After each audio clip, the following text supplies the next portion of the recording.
I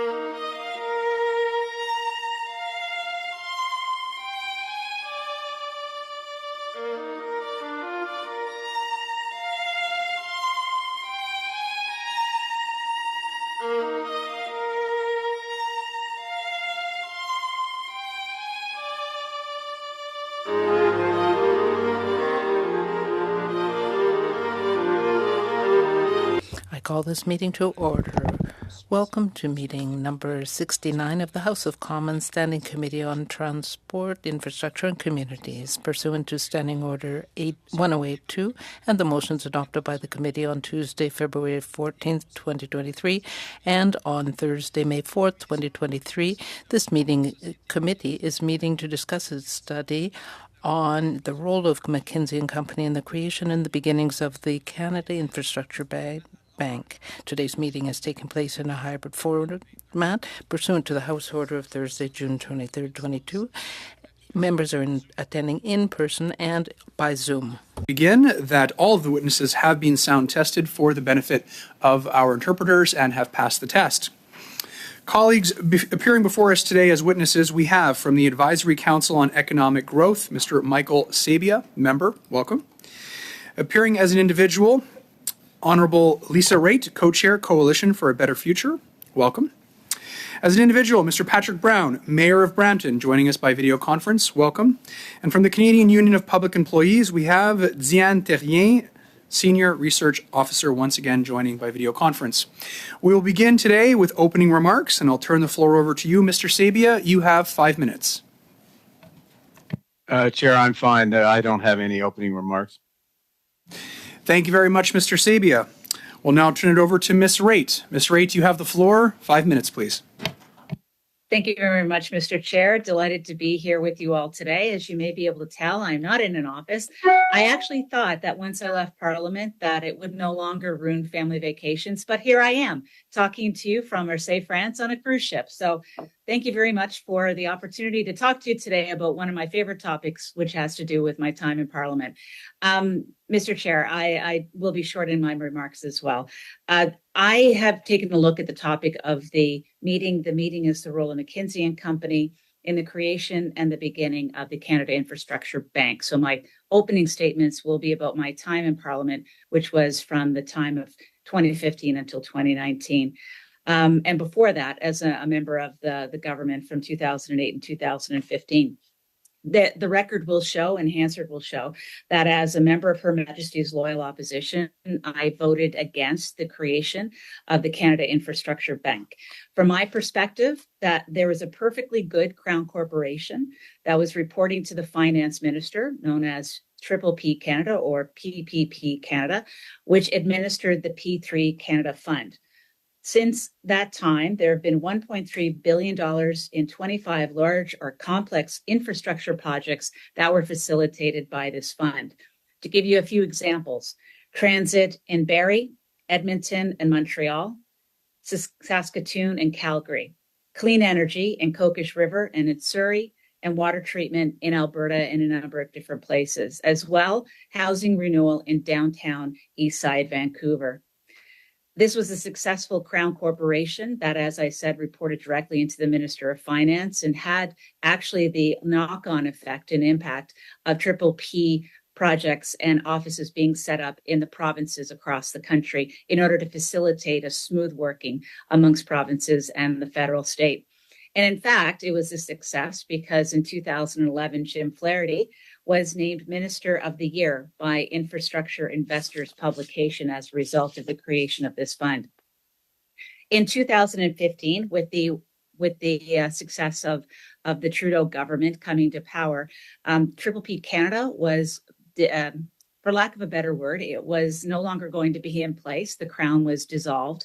In response to that period of time, what I believe we have seen, or at least what I saw when I was still in Parliament, is just a loss of time when dealing with infrastructure projects. And just to give you a snapshot, between 2018 and 2023, this loss of time has seen changes in triple P going from finance or to something like it that now reports into infrastructure. Ministers have changed 4 separate times since its inception. It was given its own ministry for a period of time, but now it's back with intergovernmental affairs. And I would just say that, Mr. Chair, in your deliberations, governance and structure and focus is very important when it comes to delivering on Crown corporations. I believe that a lot more could have been accomplished in the period of time since 2015, and with the same outcomes through the vehicle of P3 Canada, with, of course, the change in mandate that is the right of the government that won in 2015. Thank you very much. Those are my opening remarks, and I'm happy to answer any questions. Thank you very much, Ms. Raitt. Next, we have Mr. Brown. Mr. Brown, the floor is yours. You have 5 minutes for your opening remarks. Thank you. Well, let me say, first of all, great to be here on this panel with this distinguished guest. Lisa Raitt, Honorable Lisa Raitt, was what I think one of Canada's finest transport ministers. So great to be back before this committee. I would note I got a summons to attend this committee. No summons needed. I'm happy to share how this Canada Infrastructure Bank has benefited the city of Brampton, and I brought notes from our Brampton Transit Department. And I'll tell you why we were very interested in the Infrastructure Bank. One of our finest residents in Brampton was former Premier Bill Davis, who sadly passed away a few years ago, but he created Ontario's first Ministry of the Environment. And so we've always taken our responsibilities under climate change seriously because it's in our DNA in Brampton. And we set out a plan to reduce greenhouse gas emissions by 2050 in our city by 80%. And part of the challenge with any climate change plan is everyone has good intentions, but how to hold yourself accountable to that plan, how to find the finances to deliver on that plan is always a challenge.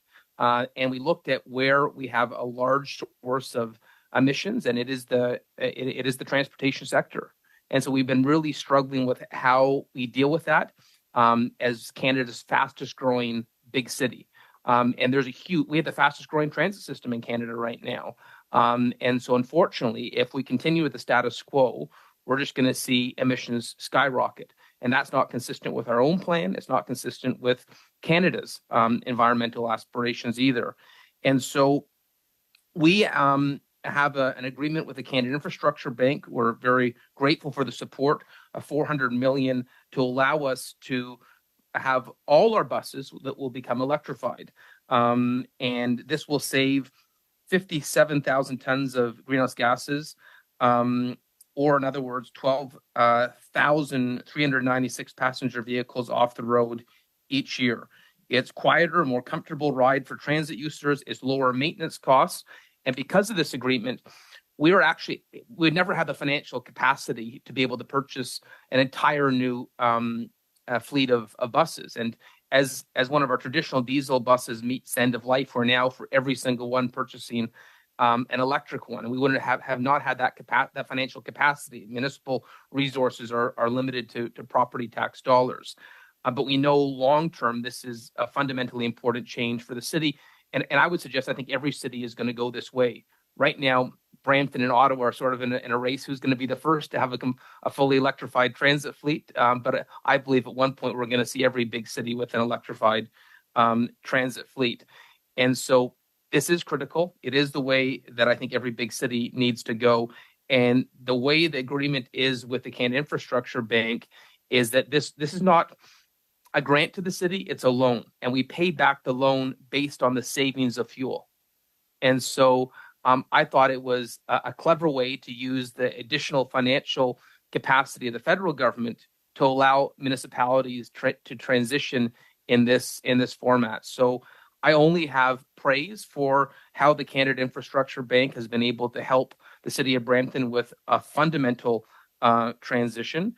And I just want to say thank you. And I hope this is an example of how the Canada Infrastructure Bank has been very helpful to municipalities, and where a lot of governments outline goals and emissions targets, they're not able to meet them. And sadly, that's been the case in Canada for too long. And I look at what we're doing right now in Brampton. We're actually going to meet our city's emission reductions targets, and this is a huge component of it. So thank you for having me here today. And I brought all my notes from our transit department if you have any questions. Thank you very much, Mayor Brown. And next and finally, we have Diane Terrier. I'm sorry, I pronounced your name in French earlier, as I assumed it's quite a francophone name. I apologize for that. It is. We'll turn it over to you for your 5-minute opening remarks. Thank you very much, Mr. Chair, members of the committee, and thank you for having me here today.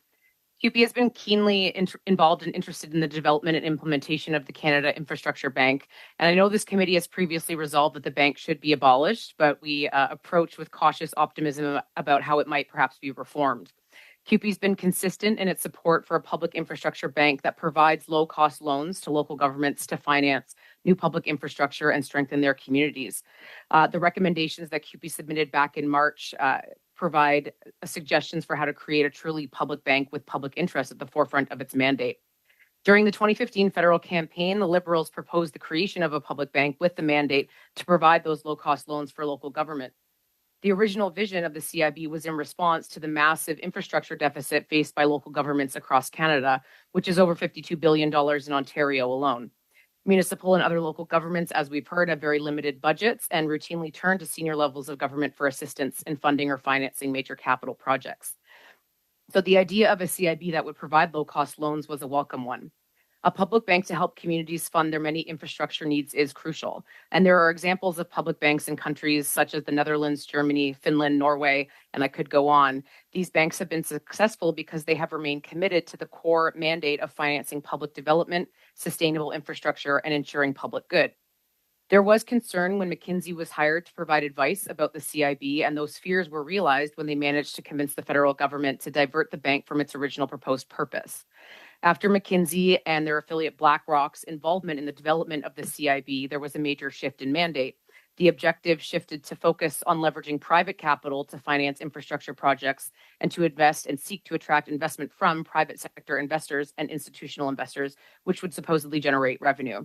We know now, 5 years in, that the bank has failed to achieve these objectives. In our democracy, it is vital that consultants should not be influencing policy. There have been other hearings about McKinsey and their extensive government contracts, which I will not delve into today, other than to remind the committee that the interests of McKinsey are not the interests of Canadians. Rather, McKinsey is interested in increasing value for its shareholder. And the same is true of BlackRock, which played a large part in lobbying the government to change the original mandate of the CIB. A real public infrastructure bank should provide low-cost financing to municipalities and local governments, and they must be accountable and transparent. McKinsey's focus on revenue generation for public infrastructure will likely mean user fees and charges, and the mandate to attract investment from private sector investors is really a way of codifying a mandate to privatize public assets. The CIB has not reached its target of attracting up to $5 of private financing for every public dollar. It hasn't even been able to maintain a 1-to-1 ratio. And we have seen the rejection of the attempts to privatize in municipalities like Mapleton, which refused to outsource construction and operation of their municipal wastewater treatment plant back in 2020. It's important to remember that consultants hired to do service reviews are not the experts in municipal infrastructure or government service delivery. McKinsey, who have received at least $116.8 million in federal contracts since 2015, operates under the direction of their shareholders council, which is just another name for a board of directors, so that their top governance structure is called the shareholders council reaffirms the fact that McKinsey, like other major consulting companies, are working primarily for the benefit of their shareholders. Examining the role of McKinsey in the creation of and development of the CIB make it clear that diverting from the original proposed vision of the public bank was a mistake, and that the influence of McKinsey and BlackRock over what became the CIB's mandate was never truly in the best interest of Canadians or our communities. McKinsey, again, is not accountable to the residents of Canada, but to their shareholders. Their advice, therefore, should not be taken in good faith, given the historic and ongoing criticisms of how such firms have undermined public services and advocated for privatization of public services. The primary benefactors of the CIB must be municipalities and local governments in Canada and the residents across our country who have been waiting for major infrastructure projects to improve their quality of life and their communities. Unfortunately, this has not been the case with the CIB, and the government's over-reliance on multinational firms like McKinsey has been part of the problem. QP knows through an inquiry to the ministry that at least 3 other consulting firms have been given contracts by the federal government as part of the 5-year review of the CIB, and the infiltration of government by multinational consulting firms has been a rising problem since at least the 1980s. CUPE is the largest union in Canada with members in all sectors, including municipal infrastructure, has a vested interest in seeing the CIB transform and succeed. We made recommendations to that effect, that the CIB must change its core mandate and reorient back towards a truly public model, wherein the beneficiaries are citizens, community members, and Canadians across the country. The CIB also must be more transparent and its governance more representative, including having board members from municipal and local governments, the labor movement, civil society, and infrastructure users. The CIB must also advance truth and reconciliation through meaningful ongoing relationship building with Indigenous communities, and make sustainability a requirement for CIB funding and ensuring that climate mitigation and adaptation are included in all funded projects. So to conclude, the CIB as such has failed to meet its objectives, and McKinsey and BlackRock's advice prevented the CIB from becoming a truly public bank. And multinational consultancies like McKinsey, again, are accountable to their shareholders and not to the Canadian public. Thus, they have no real reason to prioritize the very real needs of community infrastructure. McKinsey and other consultancies are notorious for providing advice to governments that undermines the work of public service and seeks to continue down the neoliberal path of privatizing those public services. So CUPE encourages the committee to revisit the original proposal for a CIB, which would provide low-cost financing for new infrastructure projects. There are models of successful public banks around the world that we can turn to for guidance. We simply need to choose to take a path forward that is bold, innovative, and results-driven, and that places people and communities of Canada at the forefront of any decisions. Thank you, Mr. Chair, for your time, and I'm happy to answer any questions of the committee. Thank you very much, Ms. Terrien. We'll begin our line of questioning today with Dr. Lewis. Dr. Lewis, the floor is yours. You have 6 minutes. Thank you, Mr. Chair. My first line of question is going to be for Mr. Sabia. Now, Mr. Sabia, you sat on the advisory council from 2016 to 2017, and I understand that the council was instrumental in providing advice to the bank. Is it fair to say that you had a good understanding and knowledge of the design and construction of the bank as an advisory council member?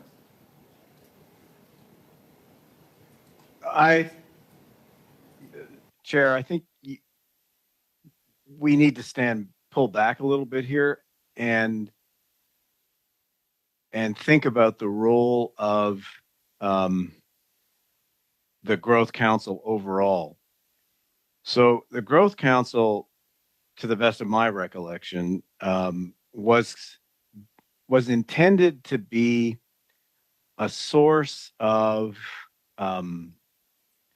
additional ideas to the government to address a big challenge that faced Canada at the time, continues to be, which is to enhance Canada's potential rate of economic growth, particularly on a per capita basis.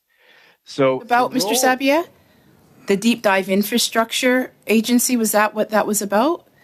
Does that tie into your answer there? Yes, it certainly does. Because growth is about the combination, as you know, of labor force growth and productivity. And infrastructure is an indispensable part of improving Canada's productivity. Now, it requires other things as well, but infrastructure is an important piece of it. So my point here, Mr. Sabia, for the answer, I have very limited time, so you did answer the question sufficiently. Thank you. You were also president and CEO of Chaise du Dépôt et Placement du Québec, CDPQ, from 2008 to February 2020. While you sat on the advisory council and the council that provided advice and recommendation to the bank. That's correct. You had both positions at that same time, correct? Well, my employment was being the CEO of La Caisse de dépôt et placement du Québec on a volunteer basis. I accepted to participate in the work of the Growth Council.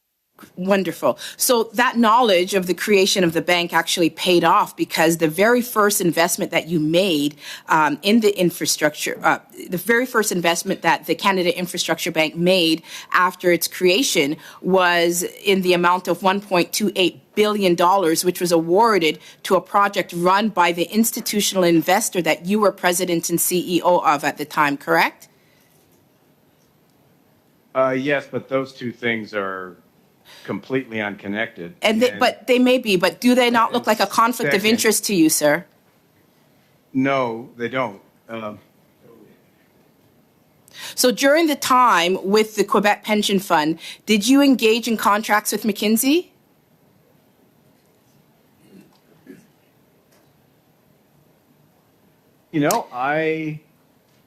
Yes, I think we did use McKinsey from time to time at CDPQ. I think we did, yes. Okay, let me refresh your memory. In fact, during the time as president of the pension fund, your organization awarded contracts to McKinsey.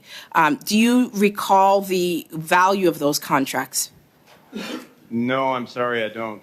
Now, were any of those McKinsey projects in relation to the CDPQ Montreal REM light rail project?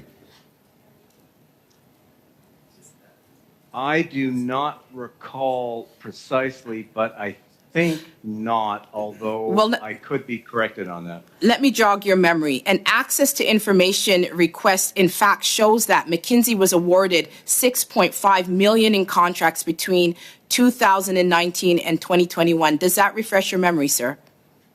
Yeah, but that doesn't necessarily mean that they were involved in anything to do with the REM. That would have been a broader set of contracts that we would have issued, which could be for a whole variety of things. As you know, CDPQ manages a portfolio today of over $400 billion of assets invested around the world.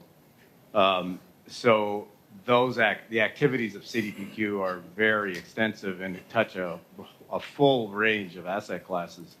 So that number doesn't necessarily imply any particular involvement in the REM, and I can't, as I sit here this morning, I can't recall whether or not they were specifically involved in that, but I believe not. Okay, that's a fair answer. Now, sir, when you were appointed chair of the board of the Canada Infrastructure Bank, did you have any concerns about the perceived conflict of interest around engagement with McKinsey by the bank and McKinsey actually benefiting from the deep understanding of the CIB, by extension benefiting McKinsey clients? Did you have any concerns about that? One of which would have been the organization that you were CEO of, the CDPQ. Well, no, but wait a second. You've not got the chronology right. When I accepted to chair the board of the Infrastructure Bank, by then I was no longer the CEO of CDPQ. Thank you very much, Dr. Lewis, and thank you, Mr. Sabia.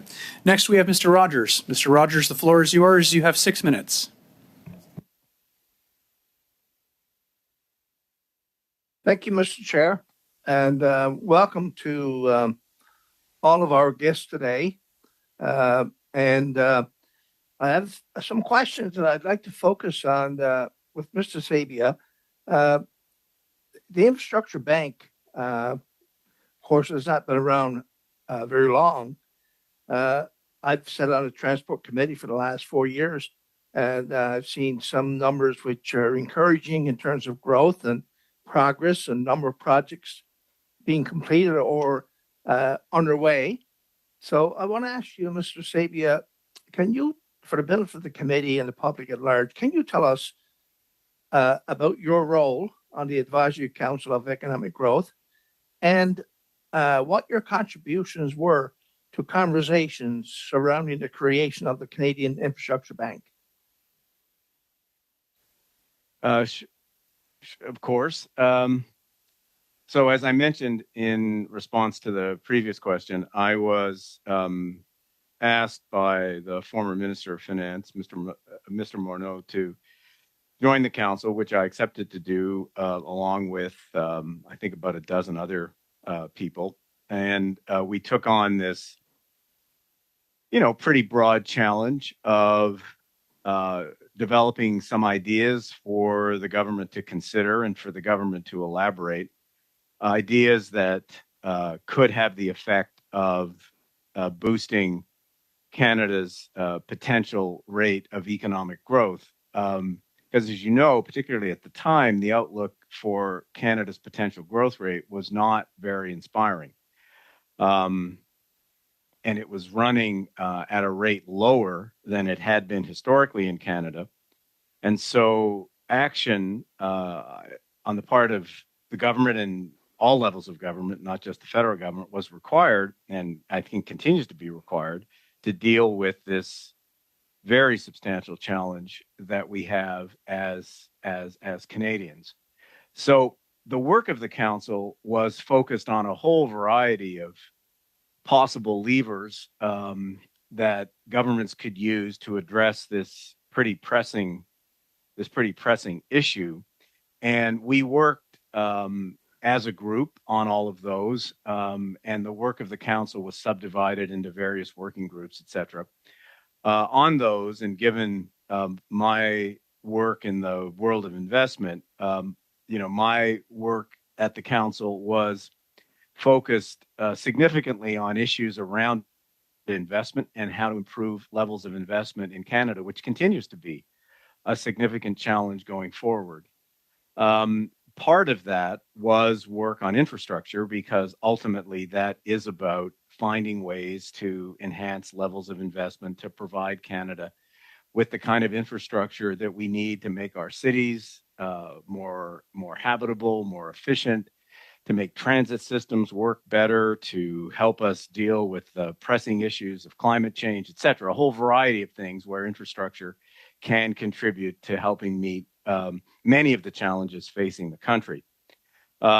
So that was pretty much the work we did. Now, you also mentioned, sir, the activities of the bank, and we are encouraged, given the hat that I currently wear as the Deputy Minister of Finance for the Government of Canada, that we've seen really about 3 years after the start of the infrastructure bank, a really substantial pickup in the velocity of activity. So now I think the bank has done more than 40 different investments, has invested something on the order of more than about $9 or $9.5 billion, and continues now to ramp up its level of activity. So, I think what we're seeing is after what was, and let's be honest about it, what was a fairly slow start for the infrastructure bank. But I think now,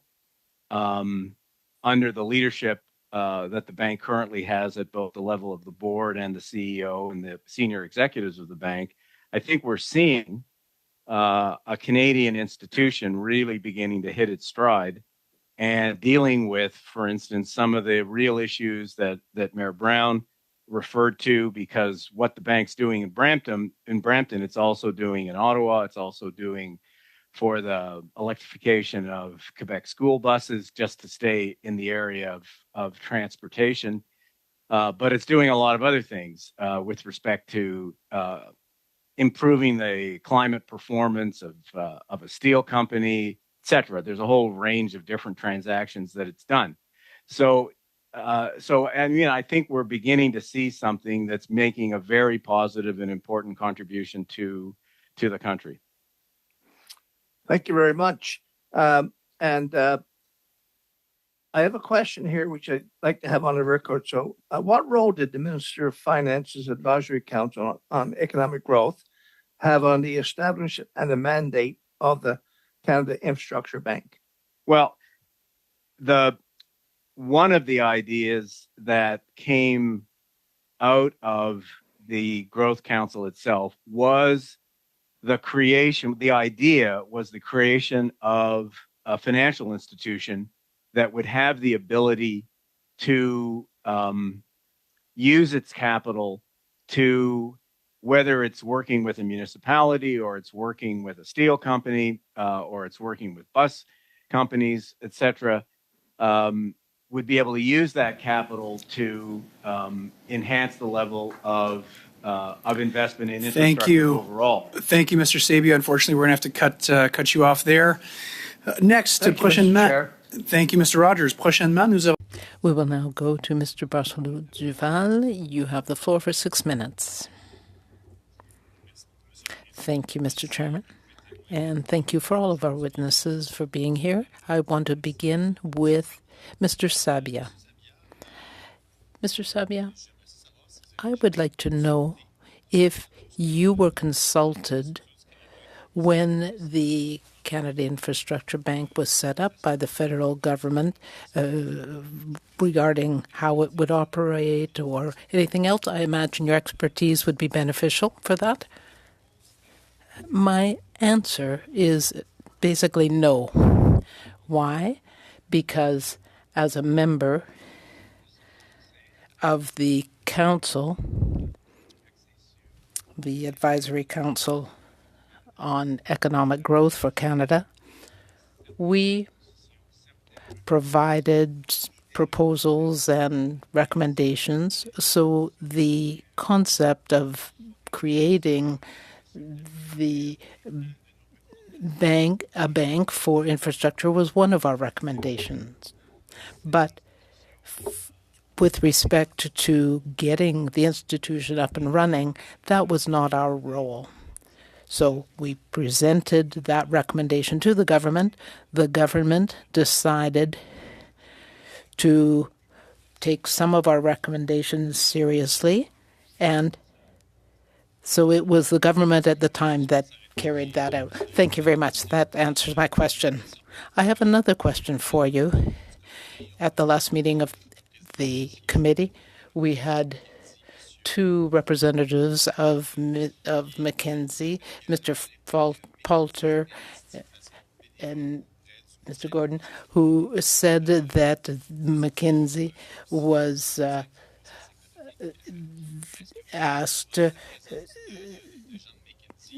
was involved along with Mr. Barton, who was volunteering his time where for the council. Yes. Did they provide expertise or advice? The best way to try to understand the role that McKinsey played is that it was like a secretariat and acting in a volunteer capacity. The ideas and suggestions came from the members of the council. But as you know, an organization like an advisory council needs a secretariat, and so McKinsey played that role. And therefore, it provided a significant contribution to our reports and our deliberations.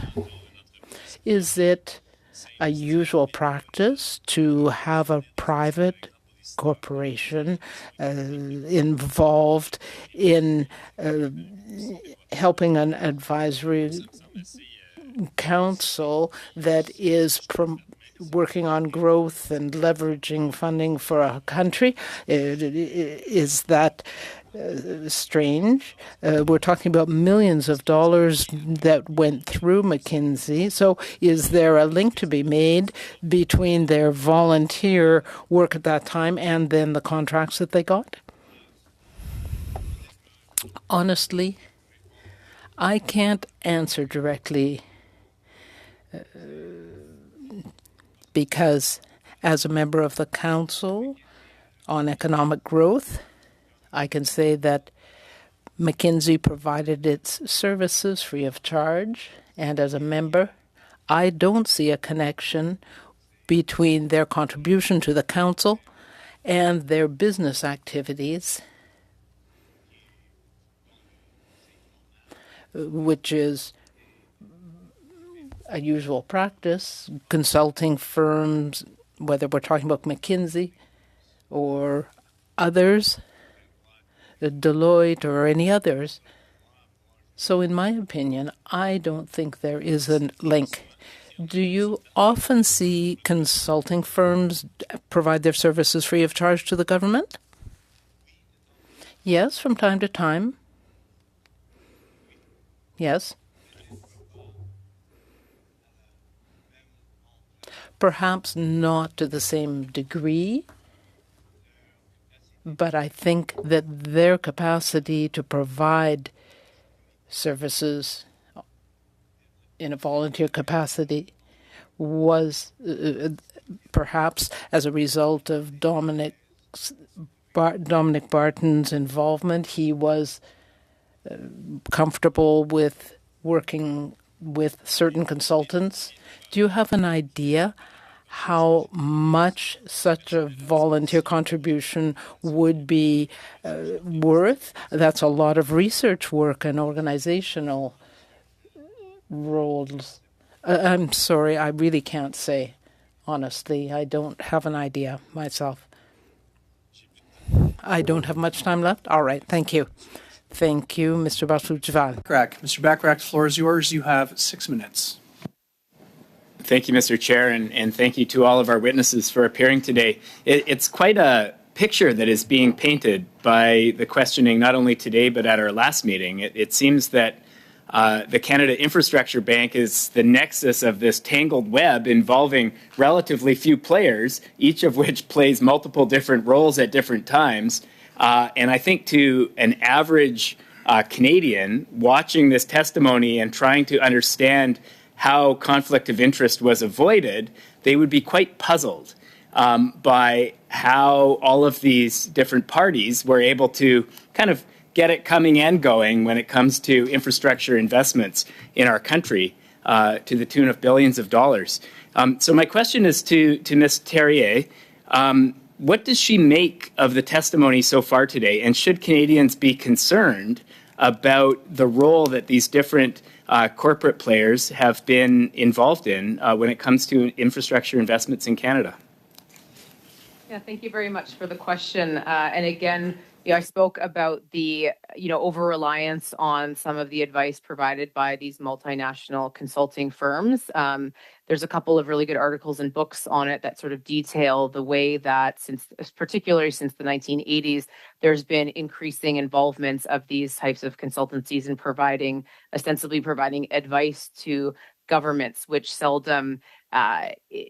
very seldom will say increase investment in public services. I was part of Peterborough City Council for 8 years and saw some of the consulting firms, KPMG and others, come forward with without fail, basically recommendations to privatize or to outsource public services. And that was a common theme that I heard about from municipal colleagues across the province. Sometimes the presentations seemed like, they just replaced the city name when they were doing that. So I think that there is always grounds for concern when it comes to trying to create a public, in this case, a public infrastructure bank, but relying on advice of folks that are entirely enveloped in the private sector and in profit making. And we've seen there's lots of articles out there about the additional contracts, and we can argue whether or not they're related, but, the appearance is kind of questionable of these consulting companies. And so, like I mentioned in my opening statement, QP put in an inquiry to the ministry and found out that KPM, Ernst & Young, and Deloitte had been hired as part of doing this 5-year review of the CIB.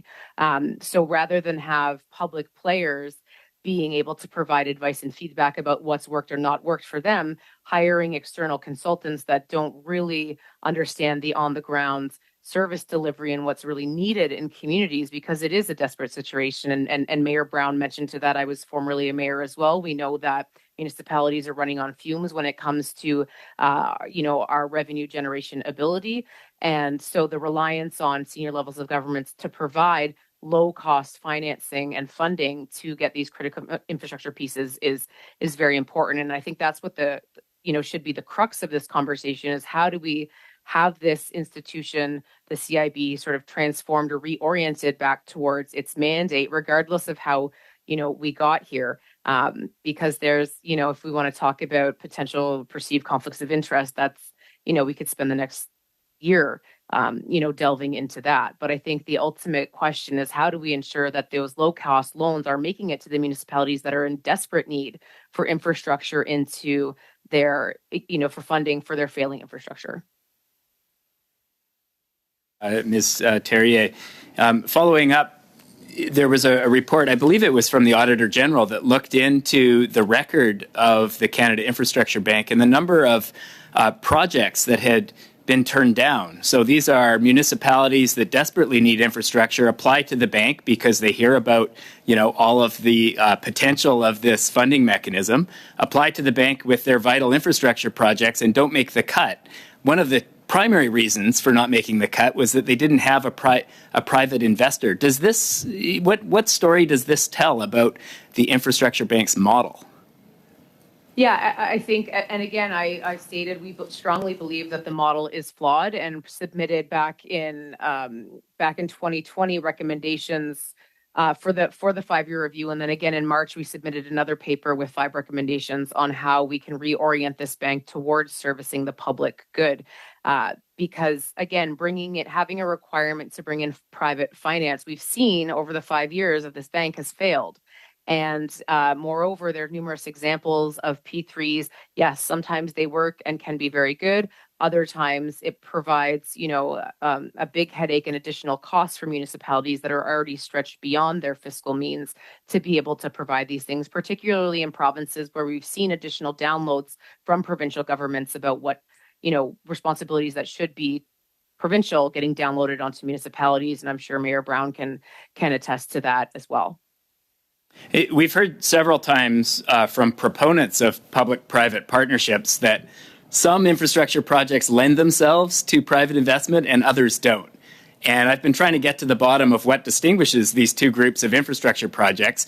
From what I can tell, the private sector is essentially picking off the projects that have the potential to generate returns, and leaving other projects to the public sector, those that don't lend themselves to privatization. Is that a fair assessment? How do you view the distinguish between those two groups of projects?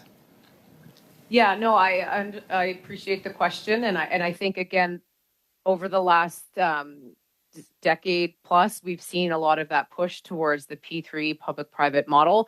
There are examples, I mentioned some of the public banks over primarily in Europe, Northern Europe and other places that place an emphasis on having public-public collaborations. So again, we're seeing that the private sector isn't coming forward to invest in these projects. Again, McKinsey and the others had the optimistic view of 5-to-1 return. They're not even making a 1-to-1 return. And so that's really holding that piece up. So to reorient the bank towards providing those low-cost loans to municipalities without having the requirement for having a private partner as part of that, I think is going to be one of the key pieces that will need to be addressed if this bank is to move forward in a good way. Thank you very much, Ms. Terrier, and thank you, Mr. Bachrach. Next, we have Dr. Lewis. Dr. Lewis, the floor is yours. You have 5 minutes. Thank you, Mr. Chair. My next question will be for Mr. Sabia again. Now, Mr. Sabia, I imagine you worked fairly closely with Mr. Dominic Barton during the course of the advisory council work that you did? Yes, along with the other members, yes. And you were chair of the Canada Infrastructure Bank from April 20th to December 20th, correct? April of 2020 to December of 2020. That's correct. Sorry, yes, December 2020. Thank you. Thank you for that correction. Now, the first thing that you did was to declare that the current management of the CIB was insufficient to create the strategic framework for the bank, and so you needed a high-level, outside-in approach to assist you to create that framework, correct? I'm sorry, I had no recollection of what you just said. Okay, I'm going to try to refresh your memory. I'm going to refer to a memo of April 19, 2020 that's called Refreshing the CIB's Strategic Direction. And the memo is essentially to you, and it is basically, in the memo it says that you were unable to draw from the current management, so you recommend a high-level outside approach to develop the strategic themes, vectors of the bank. I can give you a direct quote from the memo, if you like. Well, that is a direct quote. And that high-level outside approach was actually hiring McKinsey. So you did hire McKinsey at the outset to help you with this outside-in approach. Is that correct? Yeah, so let's stand back. The Minister of Finance at the time, Minister Morneau, asked me to take over the chair of the Infrastructure Bank because its first 3 years had been, I would say quite slow. And he asked whether, in working with the management of the bank and outside advisors, we could accelerate the activity of the bank and what was called at the time the growth plan for the bank. So that involved trying to bring some more focus and simplification to what the bank was doing and to try to accelerate its processes so that it could step up and turn the corner as it has now into a much higher velocity organization. And yes, you are correct that in order to do that in the quickest and most economical way, decision taken at the time was to use some of the people from McKinsey who had been involved in the initial thinking around the infrastructure bank to draw on their accumulated knowledge of this so that we wouldn't have to start from ground zero and we would be able to move ahead quickly, which we were able to do. And you can see the results now, which is a very, very substantial turnaround in the pace of activity of the bank. For that answer. So you drew on McKinsey, and I also understand that you sought strategic advice about the infrastructure bank from Dominic Barton himself while he was ambassador to China. That would have been, I think, quite informal conversations between me and Mr. Barton, just simply drawing on the work that we had done on the Growth Council in the past. You may not fully have recollection of things that happened years ago, but I'm going to just refresh your memory that on June 23rd, 2020, there was a meeting that was scheduled from 8 a.m. to 9:15 a.m. with you and Dominic Barton, and it was not an informal meeting. I'm going to actually read from the memo scheduling it. Memo from Zach Coulter at McKinsey to Annie Roper at the bank dated June 17th, 2020, setting up the meeting. In that memo, it says Dominic Barton, Dom, they called him, calendar has been pretty tight, so it looks like this is the only time we could give him. Given he's by himself, we're hoping to limit attendance to a few people. Could we hold attendance at just you and John for this one? It's a bit delicate, and I don't want to offend, but want to make sure that Dom is able to speak freely. Let me know if any issues. So you and Dom were pretty close, weren't you?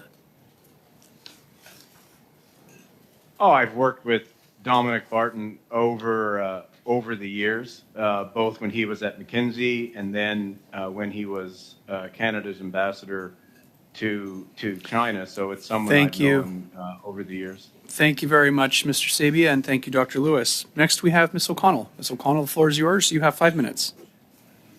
Thank you, Mr. Chair. Thank you to all the witnesses being here. Mayor Brown, I want to start with you in regards to the investments that the CIB has made in the city of Brampton, and you spoke about the buses, and I appreciate actually the amount of GHG emissions that this investment would actually reduce. One thing I can say, my colleagues here that represent your community talk often to us and Minister LeBlanc about the infrastructure needs in Brampton, in particular dealing with traffic and congestion. We sometimes joke that we will be on the same flight and I get home to my home in Pickering sooner than they do from Pearson to Brampton, just to give a picture of some of the, I think, challenges that your community is facing. So the investment like this, 450 zero-emission buses, is not only helping get single occupancy vehicles off the street to help relieve some of that congestion, but also reducing GHG emissions, the equivalency of 12,000 cars, I imagine is a pretty significant benefit to your community. And $400 million, in my previous life in municipal politics, that would have been a significant property tax increase if you had to do that all on your own. Do you have any calculations of how much that would have cost the city without the CIB, or how long it would have taken you to actually move forward in 450 zero-emission buses without the CIB? I think the short answer is it would have been impossible. There's no way we would have had the lending capacity to borrowing capacity to afford 450 buses, and 450 buses is our entire fleet. And so we're doing this properly. We're going to have a fully electrified transit fleet. It's ambitious, but that's the only way we're going to hit our emission reduction targets. And so this is a huge component of our goals to reduce greenhouse gas emissions by 80% by 2050. And I would say for a lot of our climate sustainability plans, we don't have the financial capacity as a municipality to achieve them unless we have this type of collaboration with provincial and federal governments. And I just say in Brampton, we're grateful that we have collaborations right now on the environment, both with our federal and provincial partners. Thank you. And in creating this partnership and in working with the CIB, did you ever have any communications or contacts with McKinsey on this? Did you ever work with them? Did you ever consult with them? Did you have any interaction with McKinsey? So I've never had any interaction with McKinsey in terms of Brampton's Transit's partnership with the Canada Infrastructure Bank.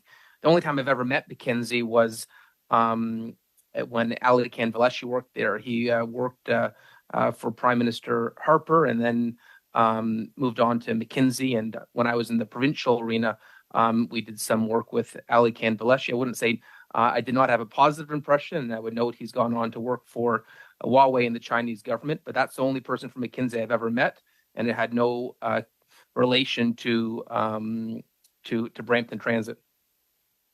Thank you. So these long-term financial loans that you spoke about in greening your entire fleet was done with yourself, the Canada Infrastructure Bank, on the merits of the project and the needs for your municipality, and had absolutely no connection with outside consultants or firms like McKinsey in the development of this. No, and I would say this has been an aspirational goal for the city of Brampton. We have a committee that identifies how we're going to achieve our emission reductions plans. It's a committee of experts and citizens. This was identified as a key component for our plan, and so it was aspirational that we'd find a partner with the federal government. And so we were very relieved and grateful when we had this partnership with the Canada Infrastructure Bank, because, like I said, this is a key component of our local emission reduction plan. Thank you. I find it interesting, too, that the City of Brampton, or your experience with McKinsey, was actually through a former Harper staffer, something that, I think will shock the Conservatives on this committee. Thank you for your testimony.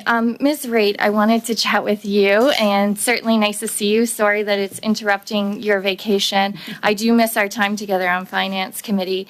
In fact, your opening statement was interesting in terms of your support for P3s, and I think we could debate which system was more successful or how best to deliver. And I think that's actually a very healthy debate that we could have had. But in fact, that's not actually the position that Conservative colleagues are taking. And the position is, well, let's just leave the private sector to do all of this. And I was interested in your podcast with Aaron Corey, and you spoke about the infrastructure gap and how this is a challenge that all governments are dealing with. Do you think that just leaving it to the private sector to build or to deal with the infrastructure gap, however that delivery is, whether it's P3 or the Infrastructure Bank, do you think that's a realistic way to close this gap? 15-second response, please. Sorry. Ms. Raitt. I think that given the United States has done in bringing in the Inflation Reduction Act, that Canada has to use every lever it possibly has in order to ensure there's adequate financing of projects necessary for our economic growth. And one of them is government funding. How you do it is going to be up to the government of the day. Thank you very much, Ms. O'Connell, and thank you, Ms. Raitt. Prochainement, nous avons Mr. Bass. We will now go to Mr. Barceau-Duval. 2.5 minutes, please. Thank you, Mr. Chairman. Mr. Sabia, earlier when you talked about the time when you were the president of the CEO of the CIB, that things were slow starting at the bank and that McKinsey helped you to put in place what was needed. And you chose McKinsey because they had a deep knowledge of the infrastructure bank. Can you tell me where that knowledge came from, if it was there? How did they get that knowledge?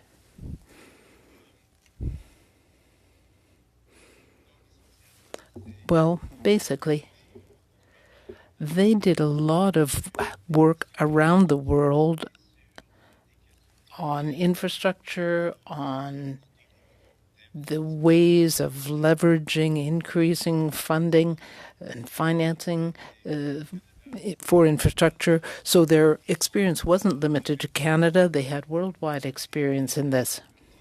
They had a very deep pool of expertise, and that made it easier for us to find ways to accelerate the bank's activities. So there was no connection with the creation or the implementation of the bank? No, that wasn't a determining factor, in my opinion. They have a team in the infrastructure area, which is very competent. I have another question for you. You were involved in the REM project, in which the Caisse de dépôt was very involved as a funder, but the federal government as well. So my question is, when the project was announced, Prime Minister Trudeau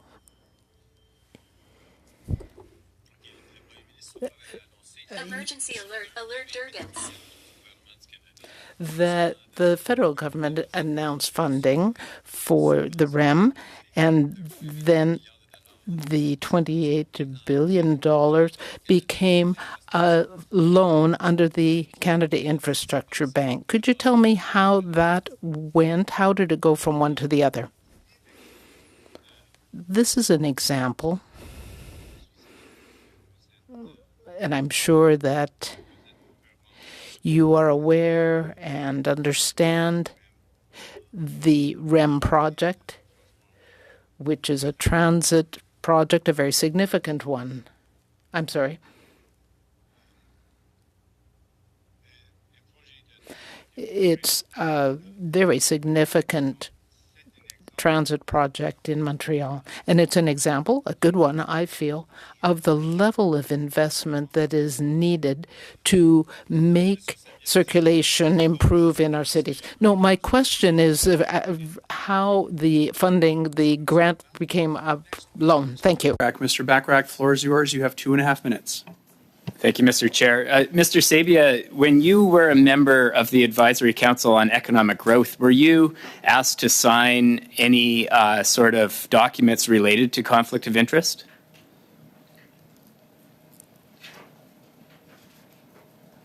Yeah, I believe so, but I'll have to go back and check. That was many years ago, but I believe so. The media reporting that I've seen indicates that every member of the council was required to sign a document committing to avoiding real and perceived conflict of interest. Does that ring a bell? Well, I think it would be a sort of normal course activity. So that's why I say, I mean, I don't vividly remember that given the number of years that have passed, but it would make sense.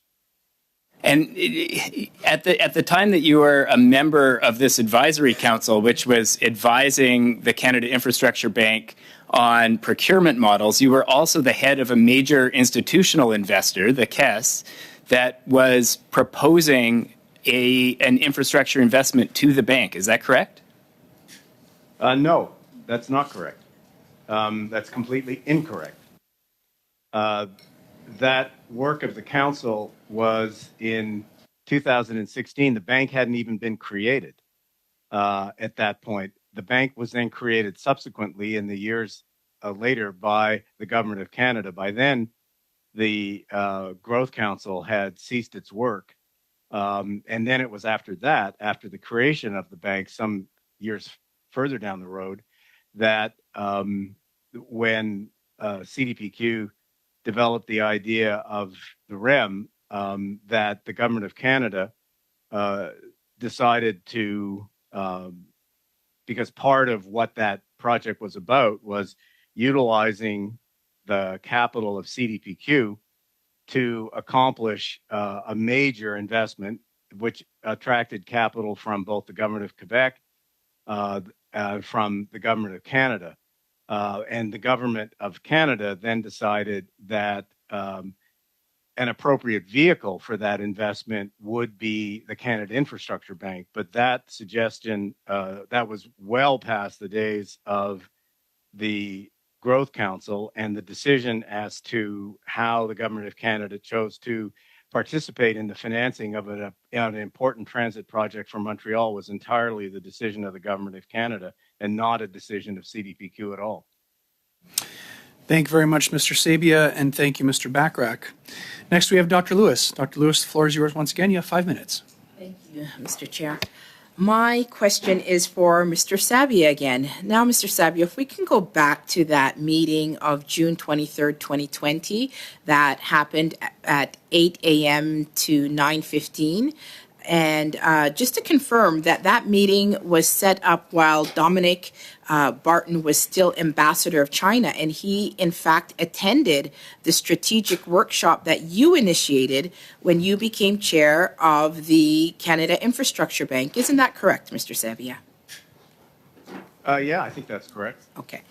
And Zach says in the memo that things are delicate, quote unquote. What was so delicate? Was it the fact that Mr. Barton was a sitting ambassador meeting with the chair of the Infrastructure Bank, a Canadian Crown Corporation, and that he needed to speak freely about the strategic direction of the bank, as the memo said? Was that what was delicate?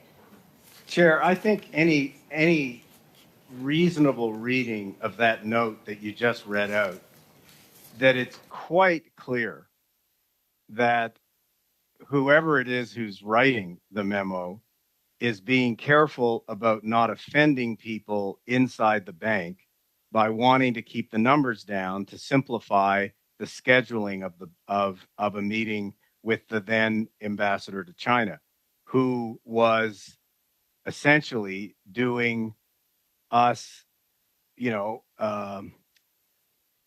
favor of providing some of his thoughts as we worked on how can we accelerate the performance of the Canada Infrastructure Bank. So I think the references there to delicate have to do with that person wanting to be careful and not offend any of the employees of the bank itself. And I don't think that there's a conspiracy hiding in behind there. Did you not seem, it may not be a conspiracy, but did it not seem like a conflict to you? I see it in no way as a conflict. In absolutely no way. So the chair of the CIB meeting with the ambassador who helped create the bank. How could that possibly be a conflict of interest when Dominic Barton was simply providing some further thinking to help accelerate our own thinking with respect to there's not even the potential for a conflict of interest there. I simply do not understand the question. So, okay, so did the bank not have sufficient human resources capacity in order to create their own strategic direction? They had to go back to Dominic Barton for this?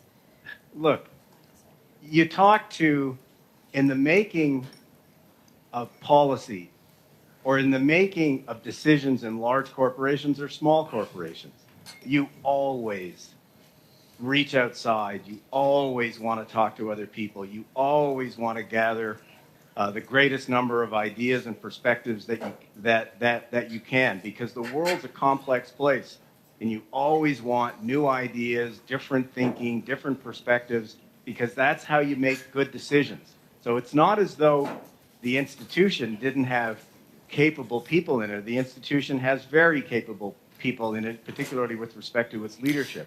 Mr. Sabia, is that why It's always a good idea to reach outside and get different views. That's just good management. Excellent. Thank you for that question, that answer. Now, is that why you reached out to McKinsey and you engaged McKinsey while you were at the bank, while you were chair, and you actually engaged in a fairly high-profile McKinsey summit called the Global Infrastructure Initiative? Was that one of the reasons why you did that? Look, those kinds of conferences are opportunities to exchange views, again, hear different perspectives, gain the benefit of activities going on in other projects, other countries. That's a way of both contributing to the global conversation around issues of considerable importance across many countries. It's a way of contributing to that, and it's a way of learning from that.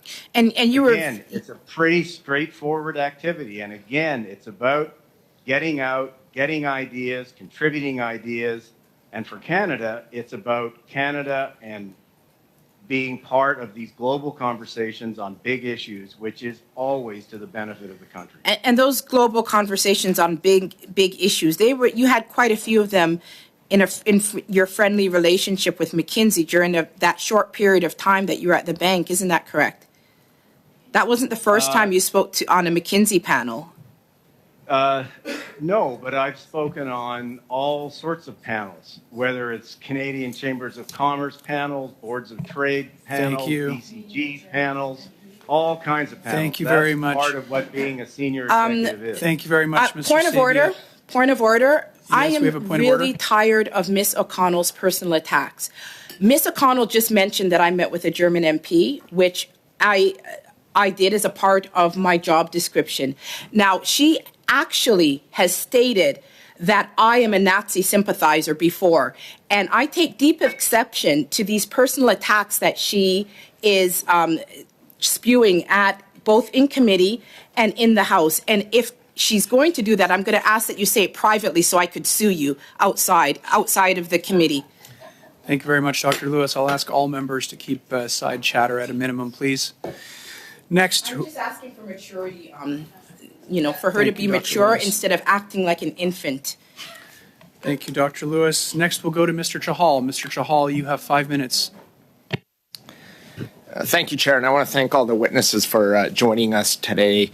I want to start with Mayor Brown. Mayor, thank you for joining us and providing your opening remarks. It was quite eye-opening to me with some of the comments you made, and your ambitious goals in reducing GHG emissions reductions by 2050 by 80%.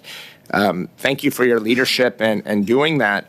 $400 million from the CIB to electrify buses. We had Mayor Sohi on last week who talked about the substantial investment to his city. I know my city of Calgary has also seen a substantial investment. If I add all those up, just on electric buses, that's over $1 billion, more than, I believe those three investments would be more than the previous Harper government's 3P program, just on electric buses. So that's a substantial investment. Why did the city of Brampton decide to engage with the CIB? So it would be impossible for us to have the financial capacity to do this on our own. And so we reached out to the federal government for suggestions of how we could achieve this, and we were referred to the Canada Infrastructure Bank. And our transit department was really excited about this. They viewed this as a necessity if we want to hit our emission reduction targets. So I would note this is allowing us to purchase the 450 zero emission buses. We've already started with the first 10. I just should flag the only hiccup that we have in this right now is just the charging infrastructure. So right now we have a plan to purchase the buses. And we're in the process of trying to work out funding for the new charging capacity at our new transit terminal. But other than that, it is full steam ahead on what will be transformational for our transit system. And like I said before in my initial comments, I believe this is the way every municipal transit department in Canada is going to go. But when you're changing how you do transit, the initial costs are challenging. 20 years from now, it may be a very different picture. But I think that the cost initially, when you have a transformation like this one, every municipal transit department is historically dependent on diesel buses. It's a big change. And so this was a necessity. I would just note there is no way we could have done this without the support of the federal government. Thank you for that. Do you feel that the CIB's financing is more accessible compared to grant-based investments through the federal government? I think you answered that, but I wanted you to just clarify that. Well, I would definitely prefer a grant, but this is an innovative way to fund this transition to electric buses. We didn't have, we started this conversation looking for a grant. It wasn't there. And so this was the suggestion. We were told to look at the Canada Infrastructure Bank. They're looking at ways to help municipalities with this transformation. And so we found a partner because there didn't appear to be infrastructure funding on a grant basis for this type of support. Mr. Sabia, I want to move over to you. It's been quite eye-opening. Mr. Corey mentioned about $27 billion invested in infrastructure across Canada. We know the previous program, the 3P under the Harper government, was about $1 billion. In comparison, $1 billion is a lot of money, but in comparison, it seems a drop in the bucket compared to the $27 billion invested. Do you think without the infrastructure bank that we could have seen this investment of $27 billion in Canadian infrastructure, from buses to irrigation to energy? Would this have been possible? Chair, that's a very important question, and it goes to the heart of what the infrastructure bank is about. Other members of this panel have talked about the extent of a gap that exists in Canada and elsewhere around the world in infrastructure that's somewhere between $150 billion and $1 trillion. So there's no government that can afford to do all of that. So the notion here is the government provides some funding, often concessionary financing that comes from the infrastructure bank. That draws in other people's capital, and you get to a bigger number. So without that kind of catalytic investment, then you would never have got to that kind of number. And Chair, one other point that I want to make in answer to another comment that was made, it's important to separate things. The infrastructure bank is designed to do certain types of financing and infrastructure, but let us not forget that the government of Canada announced $60 billion of more traditional infrastructure, and that $60 billion is designed exactly for the kind of projects that Madame Therrien is talking about. That is direct financing for municipalities, for provinces, et cetera, in more traditional types of infrastructure. So it's not like the infrastructure bank carries the full burden here. It does not. And that's not the way to solve Canada's infrastructure problem. Thank you. It's partly the infrastructure bank that does specialized financing, and then there's Thank you very much. Commitment from the government itself. Thank you very much, Mr. Sabia, and thank you, Mr. Chahal. Next, we'll go to Dr. Lewis. Dr. Lewis, the floor is yours. You have 5 minutes. Thank you. I'm going to ask Ms. Therrien a question about the way in which you perceive that the bank has moved away from its mandate, its original mandate, and has moved into a relationship that has changed its mandate from what it's created with the advisory council, starting from the advisory council through to its intermingling with McKinsey?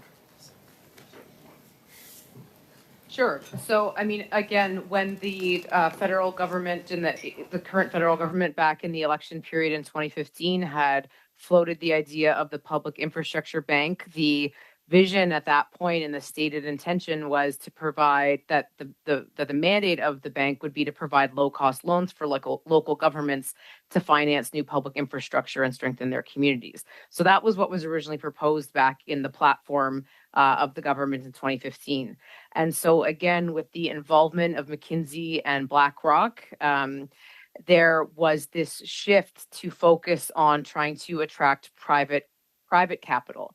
And there was sort of this, pie in the sky promise that there would be a 5-to-1 ratio of public dollar or private dollars coming in to assist with that. And we've seen over the 5 years that has not been the case, that in fact the bank has been struggling to maintain even a 1-to-1 ratio of public to private dollars.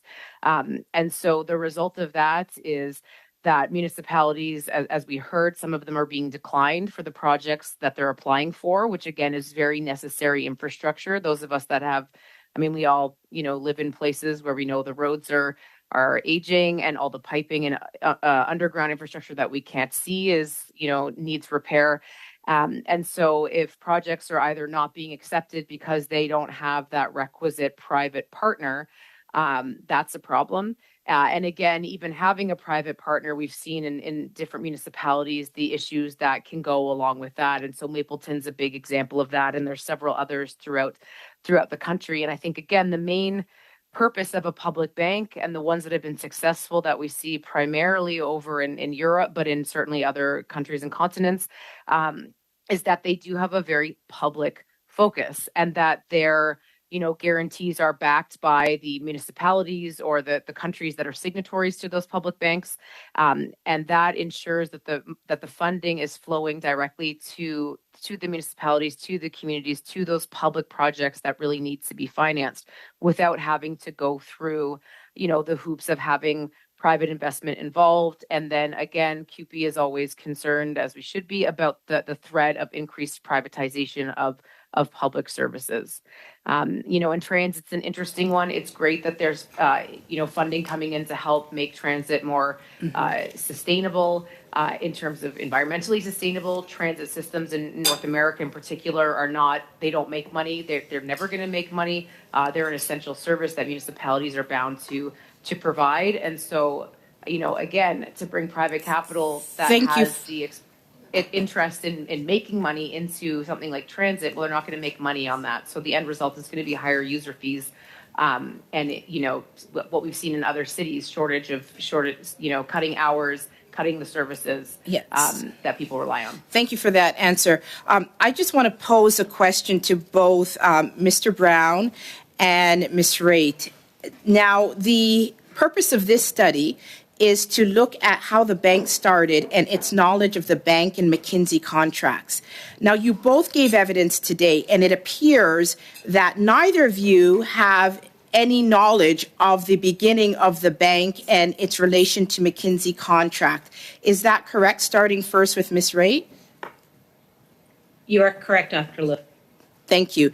And Mr. Brown, would you also say that the subject of this study, that the evidence you gave does not really tie into the subject of this study pertaining to your knowledge of McKinsey contracts at the beginning of the bank? You do not have that expertise, right, Mr. Brown?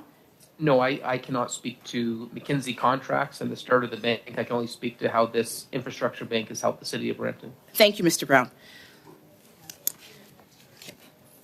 So back to, how many minutes do I have? You have about 40 seconds. 40 seconds. Okay, so Mr. Savia, can you tell me what other engagements you've had with McKinsey over the years, especially while you were with the Infrastructure Bank? I believe, as I was only chair of the board of the Infrastructure Bank for a number of months, and I believe the only work that was done that I was aware of at the time was the work that we've already discussed to help accelerate the bank going forward. That was, to my recollection, that is all there is. Thank you very much, Mr. Sabia, and thank you, Dr. Lewis. Prochainement, nous avons Monsieur Iacono. Mr. Iacono, you now have the floor for 5 minutes. Thank you, Mr. Chairman, and I want to thank the witnesses for being here with us this morning. My first question is for Ms. Raitt. As a former Minister of Labour and Transport, you have a lot of experience in federal infrastructure. Can you talk to us about the infrastructure deficit in Canada generally and why it is essential to attract private investments and private capital to deal with these urgent infrastructure matters? Thank you very much, Mr. Chair. I'd be happy to address the question. I do agree that there is an infrastructure gap, not just in terms of what we need for now, not just in terms of our ports and our airports, which is traditionally what you look at with respect to infrastructure. But as governments around the world are making public policy decisions to move to net zero, there's also going to be added investment needed to take on that greater challenge. And it is a huge challenge. And the amount of infrastructure that has to change is actually something that is both breathtaking and mind-blowing at the same time. And it's difficult to contemplate how all of this money is going to come from a taxpayer or a ratepayer because they can't simply foot the bill.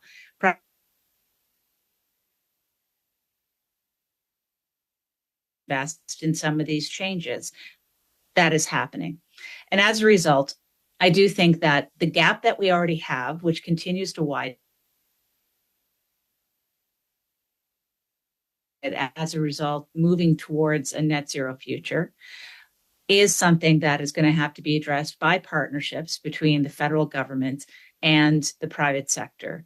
I'm agnostic on how that is accomplished as a public policy or a tool of the government to do so. And I do believe every government has its ability to make its own choices. I just wish and hope that in making these choices, we don't lose a period of time because the race is on and we have to make sure we keep our focus and our eye on the ball. And I would agree with Mr. Sabia, and I think it's important to note that we have seen a fundamental change in the Canada Infrastructure Bank in the past 3 years, and they are putting projects out, and they do have a very professional team and staff that are capable of doing so. And you will see that I have made public comments with respect to that very matter over the past year and a half. As part of my job at CIBC, we do work with the Canada Infrastructure Bank. Thank you. My next question is for Mr. Sabia. Could you talk to us about the infrastructure gap in Canada and explain why it is essential to attract private sector investments and public-private partnerships to deal with this gap across the country? Yes, of course. Through you, Mr. Chair. As I was saying a few minutes ago, we have a very significant gap between the needs and the ability to fund the development of infrastructure in Canada. And that gap is so significant that it raises the question of how to leverage the financing we need and how to do this within a reasonable budgetary expectation. When it comes to the provinces, the federal government needs to work with the provinces because no single government has the funds it needs to do the investments required. So it is important to match the projects that require specialized funding that can come from an infrastructure bank and infrastructure projects that are more traditional, and they can be funded directly, as I said, in a traditional way by governments, because this is a way of using resources better on behalf of all governments to meet this challenge that is so important for increasing productivity and economic growth. Thank you. Thank you very much, Mr. Iacono. We now go to Mr. Duval. You have 2.5 minutes. Thank you, Mr. Chairman. I want to come back to Mr. Sabia. Earlier, I asked the question about how a funding grant became a loan for the REM project in Montreal. I'm asking that because there must have been calls, negotiations. How did that happen? How was the decision made? Thank you. Through you, Mr. Chair. It was a decision that was made by the government, and the government informed us of the change. But we were very satisfied, as I said earlier, with the government's participation. It was the government's decision to decide to use the model that they chose. It wasn't at all a decision of the Caisse de dépôt. It was the Government of Canada's decision to facilitate the funding through the Infrastructure Bank. Thank you. That answers my question. Minister McKenna, who appeared before the committee last week, said that the Infrastructure Bank made its decisions independently of the government. But you are saying that the Government of Canada decided to withdraw a grant and turn the funding into a loan through the CIB. How was that decision made? That's a good question. Given the scope and importance of this project at the time, we had good cooperation between the government and the Infrastructure Bank because it was just at the beginning of the bank's creation and operation. So we were dealing with a very important, significant investment, and I can't make a comment on how the decision was made. For the REM, the decision must have had an impact because a loan has costs and a grant would not, or a subsidy would not. That was a significant impact. Given the nature of the financing, the impact was not significant on the financial performance for the REM. Thank you very much, Mr. Sabia and Mr. Barcelou-Duval. The floor is yours. You have 2.5 minutes. Ms. Terrier, we heard an earlier witness state that, quote, taxpayers and ratepayers can't afford to pay for all the infrastructure Canada needs. Might be more of a paraphrase. Does the P3 model let taxpayers and ratepayers off the hook? It sort of sounds like there's free money and that this is really taking a burden off Canadian taxpayers. Does that narrative bear out?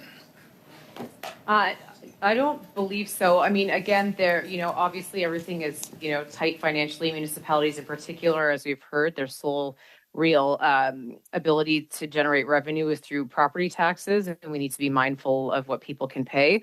And again, the transfer of wealth from senior levels of government down to municipalities is a key component in financing a lot of these capital projects. I would personally be an advocate for proper tax reform to get people paying their fair share that can then be transferred down to the communities and people that need it the most. P3 models we've seen and have experience with the fact that, again, it puts the public, it puts municipalities in particular in sort of a precarious situation when when they have reliance on these private corporations if anything goes wrong. And we've seen examples of that across the country. You know, there was one in Edmonton where private waste collectors went bankrupt and then trash wasn't picked up for a couple of weeks until the municipal government and the public works figured out a strategy to do that. So there is a bit of a loss of control when you're overly reliant on that private capital. And again, we haven't been seeing that private capital coming in, being invested at the rates that were promised or, you know, speculated by McKinsey and BlackRock at the beginning. And so having a public focus on these projects is, I think, more efficient, more effective, more accountable and transparent, and ultimately bears better results for communities. And again, you know, there's billions and billions of dollars of infrastructure deficits, like I said, over 52 billion in Ontario alone. And that's, you know, that's just one province. So, you know, we really need to take a hard look at what not just the short-term gains might be, but what the long-term issues and long-term losses might be. And that's one of the pitfalls of the P3 model that we're aware of. My final question is for Mayor Brown. I'm curious if the Canada Infrastructure Bank ever discussed a P3 model for the electric buses. It seems like you've got a revenue model. There's a fare box on board the buses. You know, there's a way for the private investors to make back their investment. Was that ever discussed, or was only the conventional infrastructure investment model discussed as part of that project?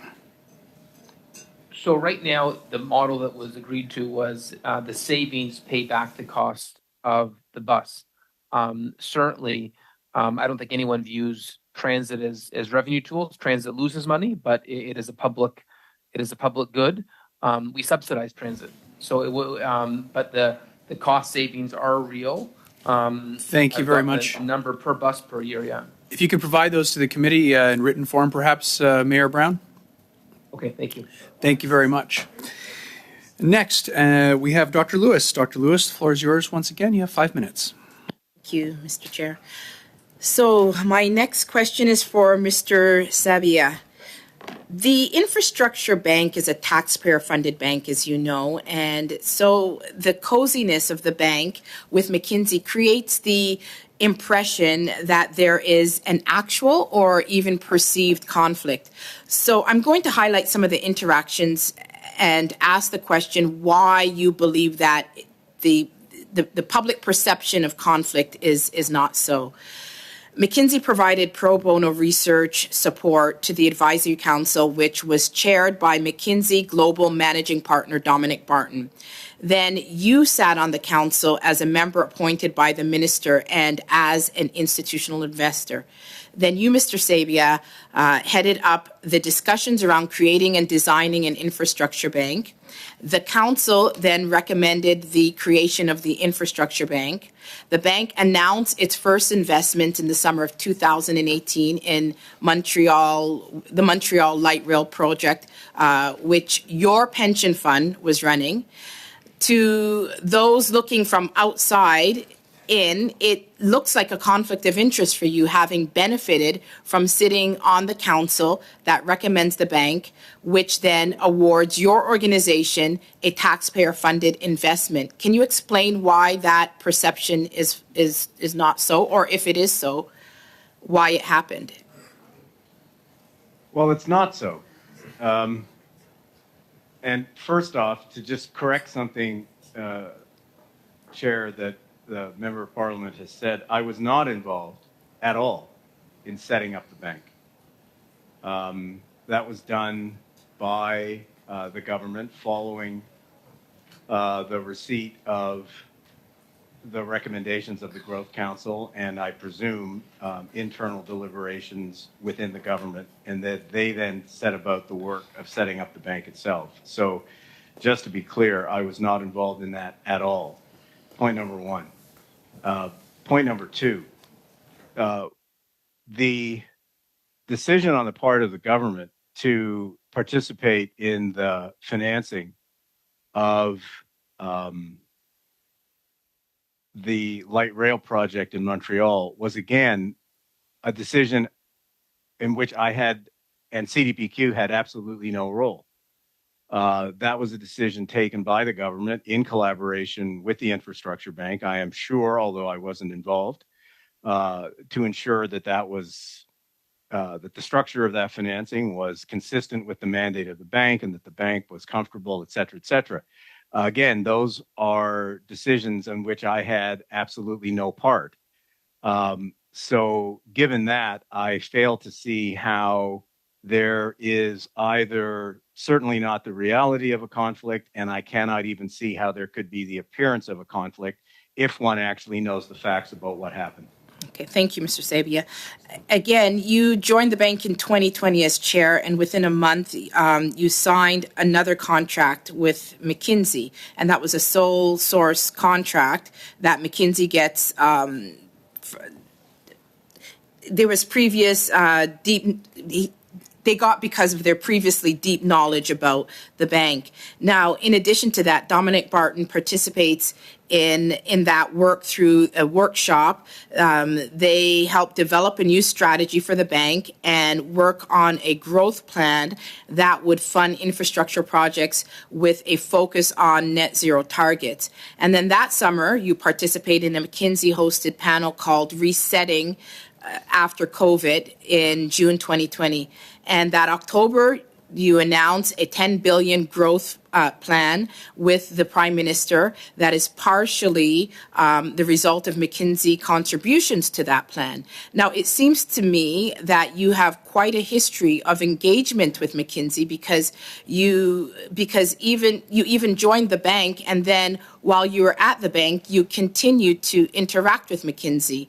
Now, all of this in context of that the bank was created with the help of McKinsey, although not created, as you clarified how it was done, but McKinsey was informing the creation of the bank and from its inception, and given what seems like preferential access thereafter to the bank.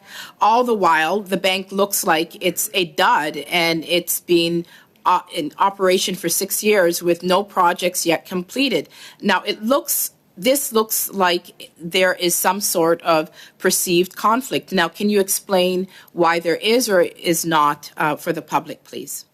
20-second response, please, Mr. Sabia. Well, Mr. Chair, I'm sorry, I can't respond to that in 20 seconds because that's just not the case. Number one, the member of parliament just mentioned 6 years where the bank hadn't accomplished anything. That's simply just not true. That the bank, after 3 years of operation, really did step up the velocity of its activity, as another member of the panel, Madame Raitt, mentioned earlier. So the bank is up and running and delivering and doing what it needs to do. I already addressed the question about participating in conferences, which, at the time I did as a matter of course for all kinds of different organizations. I've already addressed that. There's just absolutely, I just cannot see why the member of parliament continues to come back on this issue about conflict of interest when there aren't any, either perceived or real. Thank you. These are independent decisions. Thank you very much, Mr. Sabia. Finally, for today, we have Ms. O'Connell. Ms. O'Connell, the floor is yours. You have 5 minutes. Thank you, Mr. Chair. And again, thanks everyone for your testimony. Ms. Raitt, I wanted to refer back to, again, a podcast you had done with Aaron Corey. And in it, you spoke about something that you said was very, very close to your heart, and that was Indigenous equity participation. And I think this is really an interesting piece. And in particular, you talked about how this can't just be Indigenous consultation or not just Indigenous permission, but an actual equity stake and participation in projects. Now, traditional infrastructure grants or programs would not really allow for an equity stake of partners, Indigenous or otherwise. It's an application, you apply, you receive money or not. Can you perhaps speak about why the bank, and in particular, the ability for Indigenous equity is important, or if you have other thoughts around it? I want to give you some time to be able to speak to that. I appreciate the time, Ms. McConnell, and I too would like to say that I miss being on Finance Committee with you all, but I don't. So that's that is the truth, and I'm under oath, so I have to make sure that I tell you the truth here. Indigenous representation, Indigenous equity participation in major infrastructure projects in this country is essential and is crucial, and it's something that Indigenous partners are asking for and needing. What I would urge is the government of the day to move faster in this case, because they're ready, willing, and able, meaning the First Nations are ready, willing, and able to take part. They just need to have the right vehicle. And maybe it's going to be through the Canada Infrastructure Bank for certain projects, but it's not going to be the CIB for fossil fuel projects. And fossil fuel projects are just as important as our green projects in terms of having equity participation from First Nations where they wish to be a participant, such as in Coastal GasLink, such as in buying tank farms, such as in buying other pipelines as well. These are important assets for First Nations to be part of. I would say as well, too, one interesting piece, Ms. McConnell, is that it's not necessarily a step to have the government involved in some of these projects. Fort McKay is a great example of wonderful leadership that was able to do their own investing through a bond from one of the big 6 banks here in Canada, raise their funds in order to be part and parcel of a deal with Suncor on tank farms. And I think that is just going to happen more and more in this country. For some larger projects, there will need to be government assistance. I encourage the government to figure out the vehicle for Indigenous equity participation as quickly as possible, if I could. Maybe the panelist that's sitting here with me as well today knows that I'm speaking directly through the chair to him at this moment, but it would be delightful if we were able to have some clarity and a path for equity participation for Indigenous groups in the country that included facilitation by the government. But thank you for the time. Thank you. And just quickly, I wanted to touch on something to give you a chance to put on the record as well. There was some insinuation at an earlier meeting that perhaps there was also something untoward with CIBC's involvement with the infrastructure bank or in investments and projects. Have you had any sort of direction or involvement or communications with McKinsey encouraging you in your role with CIBC in some way to work with the infrastructure bank or to make investments decisions based on, I'm sure McKinsey, or we heard McKinsey did work with the former Harper government. Was there any involvement with McKinsey and your role now as in your role with CIBC at investment decisions with the bank? Any investment decisions made at CIBC is made with the same integrity and rigor as any other commercial bank in the country, and they have to make the decisions for the benefit of their shareholders as well as the benefit for their own treasury. So no, nothing that I say or do, and I had no contact with McKinsey. Thank you. I just thought the opportunity was fair to be able to have you, since you're here, to put that on the record. And then, you bet. But I would say, MP McConnell, just like Mr. Sabia said, I speak on a lot of panels, and I may be in the same room with some people at given times, but I have no idea whether or not they work for McKinsey. Fair enough. Thank you. And do I have enough time? Oh, I guess my only point would be then $9.7 billion investment has turned into $27 billion in infrastructure money. Is that a good start in trying to address the infrastructure gap in this country? Misery. I'm never going to take away money, and I think it's important. I would just go to my remarks that I said at the beginning again and just say that losing time is money, and there is a large gap in terms of having the right vehicles for infrastructure spending in this country as a result of a change in government and a change in position. And I would just encourage all parties to know that we don't have the luxury of time when it comes to this latest lift. Thank you. Thank you very much, Ms. O'Connell. And on behalf of all members of the committee, I would like to thank all of our witnesses for having appeared before us today, particularly those of you who are joining us on your vacation. And with that, this meeting is adjourned.